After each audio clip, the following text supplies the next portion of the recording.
ամբողջ պատերազմը ես երազում էի կենդանի մնայի, լողանայի և մաքուր անկողնի մեջ քնեի։ Զինվորական նկարներ շատ քիչ ունեմ, որովհետև մենք պայքարում էինք, բայց նկարվելու ժամանակ չունեինք։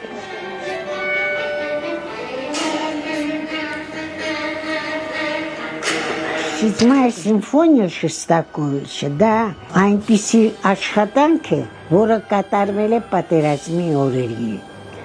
Լենինգրադում այդ սիմֆոնիան կատարել են հատուկ համերգային դահլիճում և մեծ տպավորություն է թողել զինվորների վրա։ Պատմել են, կարդացել ենք, մենք լրիվ չենք անջատվել երկրից։ Седьмая սիմֆոնիա դա այն սիմֆոնիա, որը քաղցած լենինգրադցիները լսեցին։ Յոթերորդ սիմֆոնիան բոլորին ոգևորեց, լավ ազդեցություն թողեց։ Պատերազմի հաղթանակը դա